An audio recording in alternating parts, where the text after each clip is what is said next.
I want to welcome everybody. Bienvenido. Thank you for coming and being a part of this very important initiative.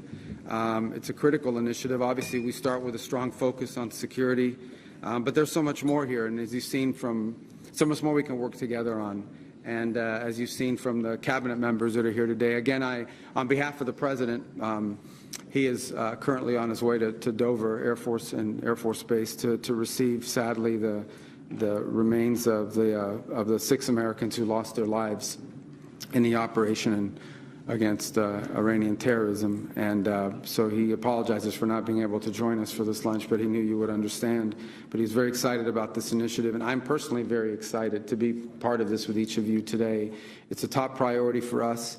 And while there are clearly a focus on the security of the hemisphere, as you can see from the representation in our cabinet, from trade to commerce to energy to treasury, and there is also a focus very strongly on the opportunities we have to work together economically. But you can't have economic progress without security.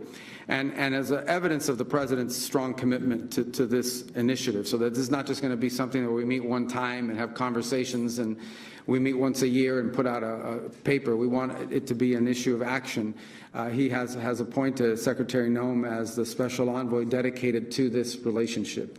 And you will see a lot of her. She'll be very involved with each of you at a personal level and on a daily and weekly and monthly level to ensure that what we talk about here today and the work we do together continues on, and we can build upon that. So I want to turn it over to our envoy, who will be doing this, and she'll be running our program. And again, thank you really, truly, for joining us in this, what I think is a very historic gathering of allies and friends, as I said in my comments earlier today. Secretary Noem.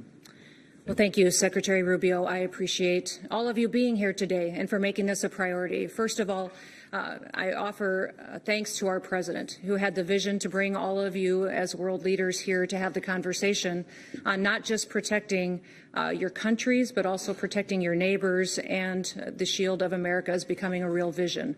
This is intended to be a group that works together to make sure that we're each defending our own sovereignty, we're each defending our own security and economic prosperity, but then also continuing to build on these relationships to ensure that we can do that in a way that's effective, defeating the enemies that we have amongst us in the cartel organizations, which our country has designated as foreign terrorist organizations.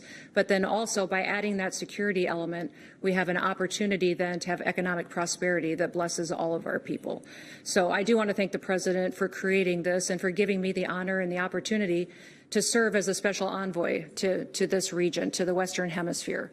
This Shield of Americas will be a powerful example to the rest of the world about what's possible. There's nothing like this happening today anywhere else in the world. And the way that we cooperate on our shared ideals of freedom and of democracy and safety and security will be a shining light to all of those who wish to be more like all of us. So my background is I'm a farmer and a rancher that served in government, in Congress as governor, and then as Secretary of Homeland Security. In the last year as Secretary of Homeland Security, we have focused on securing our border.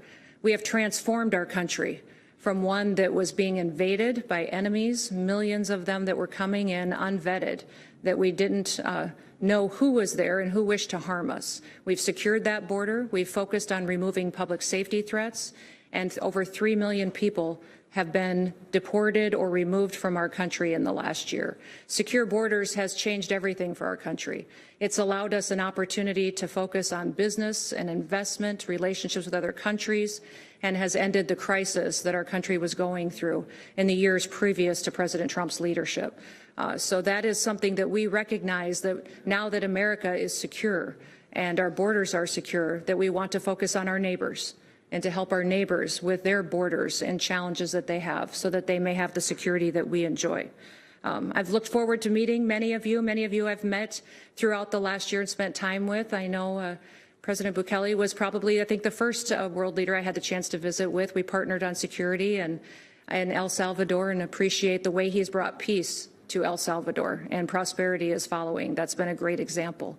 Also went to Chile and spent some time and enjoyed that as well. We focused on, under the Department of Homeland Security, we have cybersecurity operations and experts, and we worked there with embedding some cybersecurity experts and have that opportunity to continue to build on that if that's some of the challenges that you may have.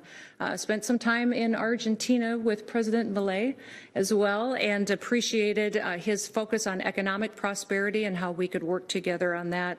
And of course, Ecuador has been very strong partners with all of us. We've worked on not just security and fighting cartels, but also making sure the drug trafficking is being addressed and we can build those relationships. I've been in many of your other countries working with your presidents and leaders and hope to continue to build on that so that we could have candid conversations about what to do in the future. Our objectives are going to be to destroy the cartels, to go after these narco-terrorists that are destroying our people, killing our children and our grandchildren. We're also going to keep our adversaries at bay, those adversaries that wish to change our way of life and our values that are outside of our hemisphere.